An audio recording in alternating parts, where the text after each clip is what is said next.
ወላጅነት ማለት እድሜ ልካችሁን የማይረዳችሁን ሰው ተሸክሞ መሄድ ማለት ነው። ልጆች ወላጆቻቸውን የሚሰማቸውን ስሜት ያለባቸውን የኢኮኖሚ እጥረት ለረጅም ዘመን አይረዱም። ዝም ብለው መኪና ግዙልኝ፣ አሻንጉሊት ግዙልኝ፣ ወክ ውሰዱኝ ነው። እንደ አንድ አጭር ነገር ልንገራችሁ። ልጅ አቅፋችሁት የ3 ዓመት ልጅ የ2 ዓመት ልጅ አቅፋችሁት ውጪ ከወጣችሁ እንሂድ ነው የሚለው።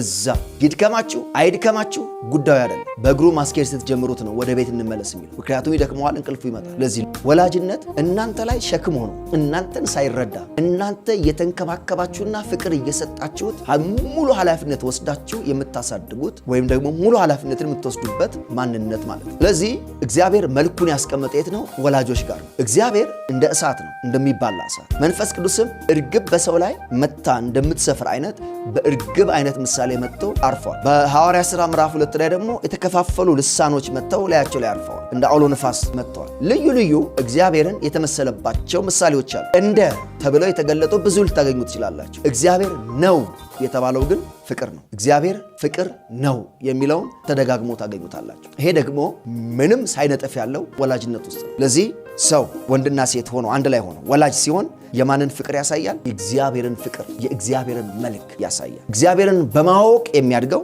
በወላጆቹ ስር ነው። እግዚአብሔርን እንደ አባት፣ እግዚአብሔርን እንደ እናት፣ እግዚአብሔርን እንደሚጠነቀቅለት ወላጅ እየተረዳው ይሄዳል። ወላጅነት ሲበላሽ፣ ወላጅ አልባነት ሲመጣ፣ ቤተሰብ ሲፈርስ የእግዚአብሔር መልክ በትውልድ ውስጥ ይፈርሳል።